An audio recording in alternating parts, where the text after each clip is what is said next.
Entramos ahora a un capítulo muy necesario para la iglesia de hoy. Aquí el apóstol vuelve a lo esencial, la oración y la centralidad de Cristo.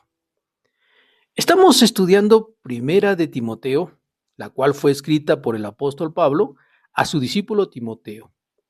Después de confrontar la falsa doctrina y recordar la gracia para pecadores, Pablo ahora establece cómo los creyentes deben vivir la vida de iglesia. Y empieza con algo que muchos creyentes y congregaciones descuidan, la oración verdadera. Él escribe, Primera de Timoteo, el capítulo 2, con las siguientes palabras. Exhorto ante todo a que se hagan rogativas, oraciones, peticiones y acciones de gracia por todos los hombres, por los reyes y por todos los que están en eminencia, para que vivamos quieta y reposadamente en toda piedad y honestidad. Porque esto es bueno y agradable delante de Dios nuestro Salvador, el cual quiere que todos los hombres sean salvos y vengan al conocimiento de la verdad. Porque hay un solo Dios y un solo mediador entre Dios y los hombres, Jesucristo hombre, el cual se dio a sí mismo en rescate por todos, de lo cual se dio testimonio a su debido tiempo. Para esto, yo fui constituido predicador y apóstol. Digo verdad en Cristo, no miento. También maestro de los gentiles en fe y verdad. Quiero pues que los hombres oren en todo lugar, levantando manos santas, sin ira ni contienda. Asimismo, que las mujeres se atavíen de ropa decorosa, con pudor y modestia, no con peinados ostentosos, ni oro, ni perlas, ni vestidos costosos, sino con buenas obras, como corresponde a mujeres que profesan piedad. La mujer aprenda en silencio con toda sujeción, porque no permito a la mujer enseñar ni ejercer dominio sobre el hombre, sino estar en silencio. Porque Adán fue formado primero, después Eva. Y Adán no fue engañado, sino que la mujer, siendo engañada, incurrió en transgresión, pero se salvará engendrando hijos si permaneciere en fe, amor y santificación con modestia. Después de leer este segundo capítulo de Primera de Timoteo, déjame preguntarte algo. ¿Cuánto tiempo pasaste hoy hablando con Dios? No escuchando predicaciones, no leyendo comentarios, no escuchando solamente un devocional, orando. Porque algo curioso pasa en las congregaciones. Hay mucha actividad, pero poca oración. Hay programas, pero poco clamor. Y el apóstol Pablo comienza este capítulo recordando algo esencial. La iglesia que pierde la oración pierde su poder espiritual. Él dice que la prioridad del creyente debe ser la oración. Por eso empieza escribiendo este capítulo 2 de Primera de Timoteo con estas palabras.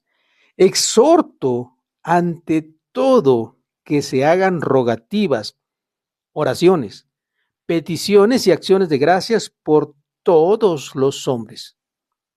Es decir, antes que cualquier otra cosa, la oración debe ser prioridad. La oración no es el cierre de una reunión o el inicio de una reunión, es el fundamento. Y Pablo menciona 4 formas de oración: súplica, oración, intercesión, acciones de gracias. Esto muestra algo importante. La oración no es solo pedir, también es interceder por otros, agradecer lo que me está ocurriendo y rendir el corazón a Dios. Es decir, cuando alguien te pregunta, ¿estás orando? Eso no está refiriéndose solamente a la oración matutina o a la oración de dar gracias por el almuerzo, por la cena o por el desayuno. Es la oración que te pide interceder por otros, mayormente por aquellos a quienes consideras que están fallando.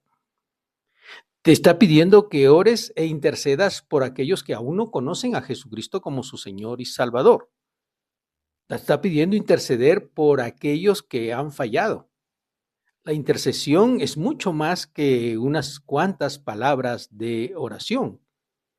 Y Pablo nos muestra aquí que la oración tiene que tener estos ingredientes: súplica, intercesiones y acción de gracias. Pero el apóstol Pablo va un poco más allá. Él nos pide orar por todos, incluso por las autoridades. Todos incluye a aquellos que no te caen bien, que no están de acuerdo contigo o que de alguna forma los estás mirando como enemigos. Él enseña aquí algo sorprendente, que debemos también orar por los reyes y por todos los que están en eminencia, es decir, por todos aquellos que están ejerciendo algún tipo de liderazgo, tanto político como dentro de la iglesia.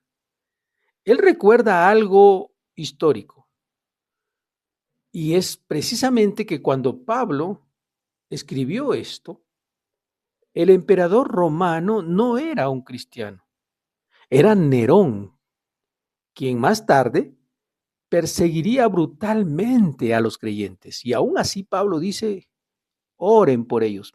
Está pidiendo que oren por Nerón, que en ese momento en el cual él escribía esta carta, era quien gobernaba el imperio romano. Pablo dice, oren por ellos. Y esto revela algo profundo. El cristiano no ora solo por quienes le agradan, ora por quienes no le agradan. Ora por los que gobiernan. ¿Por qué el apóstol Pablo pide esto? Por una razón, dice, para que tengas paz, para que haya paz y el evangelio puede avanzar. Porque sin oración, por las personas que no conocen al Señor, por los que gobiernan, por las personas que aún no me caen bien, sin esta oración no vamos a vivir en paz ni estar en paz para predicar el evangelio de la paz. Porque eso es el evangelio. El evangelio es el evangelio de la paz, de la reconciliación, del amor y de las buenas noticias. No somos portadores de malas noticias. Los creyentes somos portadores de buenas noticias porque precisamente eso es el evangelio. El apóstol Pablo muestra su deseo. Él dice que el deseo de Dios es que todos sean salvos. Y como era el deseo de Dios, también era su deseo, como debería ser el deseo de todos los creyentes el día de hoy. Que tengamos el mismo deseo de Dios, que todos los hombres sean salvos, y Él lo expresa con estas palabras: porque esto es bueno y agradable delante de Dios nuestro Salvador, el cual quiere que todos los hombres sean salvos y vengan al conocimiento de la verdad. Dios quiere que todos los hombres sean salvos, incluyendo las personas que no te gustan, las personas que no quisieras que estén en el cielo, las personas que no quisiera que encuentren a Jesucristo o que sean perdonados por el Señor, incluido esas personas. Dios quiere que todos, sin excepción, sean salvos, porque ese es el corazón de Dios. Dios no se deleita en la perdición de alguien, en cómo nosotros nos deleitamos en desechar a alguien. Dios no desecha, Él no se deleita en desechar, no se deleita en la perdición de nadie. Él lo que quiere es rescatar, salvar, restaurar, levantar, darle una nueva oportunidad a las personas. ¿Por qué? Porque Dios desea que las personas conozcan su evangelio, conozcan su verdad. Y aquí es donde hay una palabra que no debemos olvidar. La verdad de Dios no es cualquier espiritualidad, no es cambiarse de religión, no es cambiarse de una religión A a una religión B. es encontrar la verdad que conduce a Cristo Jesús, nuestro Señor y Salvador. Y luego, en el versículo 5, encontramos la declaración central del cristianismo. El versículo de la Biblia que da lugar al cristianismo y no debemos olvidarlo tan fácil. Muy poco lo predicamos o lo enseñamos o lo recordamos. Y el versículo 5 de este capítulo 2 de Primera de Timoteo dice, porque hay un solo Dios y un solo mediador entre Dios y los hombres, Jesucristo, hombre. El mediador, el único mediador entre Dios y los hombres es Jesucristo. Esta es la piedra fundamental del cristianismo. Esta es la declaración más importante de la iglesia cristiana. Hay un solo mediador. No dice mediadores, dice uno. No dice que el mediador sea un sistema religioso, un hombre, una persona o una organización. No, él dice que la única persona que puede acercarnos a Dios, que nos abre las puertas hacia Dios, es Jesucristo. ¿Qué significa ser mediador? Un mediador es alguien que reconcilia dos partes separadas. La humanidad estaba separada de Dios por el pecado y Jesús vino a cerrar esa distancia. No solo enseñó, no solo predicó, se entregó y por eso es la autoridad suprema que nos permite reconciliarnos con Dios. No encontrarás esa reconciliación en nadie más. Ningún hombre o mujer, por muy santa que haya sido y ha vivido en esta tierra, ninguna organización, por muy poderosa, llena de recursos y grande que sea, representa a Dios como único mediador. La Iglesia Católica se dio el título de ser la única mediadora para la salvación de los hombres, pero eso no es cierto. No es una congregación, no es una iglesia, no es una organización, es Jesucristo, es la persona de Jesús. Por eso es que Jesús no pertenece a ninguna iglesia o a ninguna congregación. Nadie puede dar a tomarse el título de ser los únicos medios a través de los cuales las personas pueden ser salvas, porque a ese título solo le pertenece a nuestro Señor Jesucristo. Pablo dice en el versículo 6 de este capítulo de Primera de Timoteo, el capítulo 2, el cual se dio a sí mismo en rescate por todos, de lo cual se dio testimonio a su debido tiempo. Se dio a sí mismo. La palabra rescate viene del lenguaje de esclavitud. Significa pagar un precio para liberar a alguien. Y ese precio fue la cruz. Jesucristo no solo vino a mostrarnos el camino, vino a abrir el camino con su propia sangre y a proclamar que Él era el camino.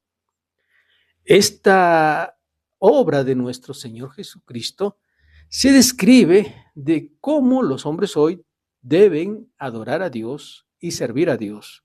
En el versículos 8 al 10, el apóstol Pablo dice, debido a que ustedes entienden que Jesucristo es el único mediador, dice entonces, quiero que los hombres oren en todo lugar levantando manos santas. Asimismo que las mujeres se atavíen de ropa decorosa con pudor y modestia, no con peinados ostentosos, ni oro, ni perlas, ni vestidos costosos, sino con buenas obras, como corresponde a mujeres que profesan piedad. El apóstol Pablo dice, los hombres deben orar con manos limpias y las mujeres deben reflejar modestia y piedad. El punto central no es la apariencia externa, es el corazón. Una iglesia saludable se reconoce por dos cosas, su vida de oración y personas siendo transformadas. Si en una congregación se tiene vida de oración y vemos que las vidas están siendo transformadas, entonces el Espíritu de Dios está detrás. El Espíritu Santo es el que está obrando, el Espíritu Santo es el que está limpiando las personas. No es la mucha música o las luces de colores lo que muestra que Dios está en una congregación, sino vidas transformadas, cambiadas, añadidas a la iglesia para ser salvas. Pero esto no le agrada al enemigo. Por eso la iglesia, cuando comienza a cumplir su papel de tener vida de oración y de ver vidas transformadas, el enemigo se levanta como poderoso gigante, queriendo impedir que esto ocurra, queriendo impedir que sigan vidas transformadas, que sigan cosechándose personas que están siendo transformadas y quitar a las personas que tienen vida de oración. Por supuesto, al enemigo no le agrada de ninguna manera, bajo ninguna forma el enemigo va a buscar o a querer que siga una iglesia teniendo vida de oración y siendo transformada.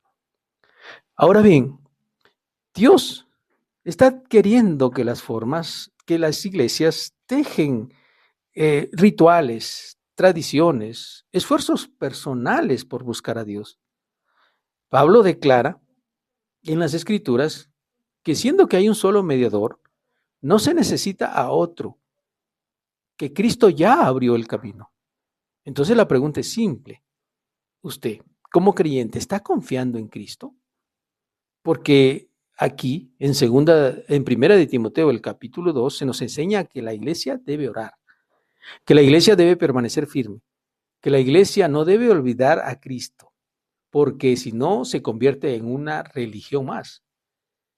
Y que la iglesia que entiende que hay un solo Dios, que hay un solo mediador y que hay un solo evangelio, entonces está predicando el verdadero evangelio de nuestro Señor Jesucristo. Y eso es algo que debemos que valorar a la medida que va pasando el tiempo. La iglesia de Jesucristo es la iglesia que permanece firme en un solo Dios y en un solo mediador.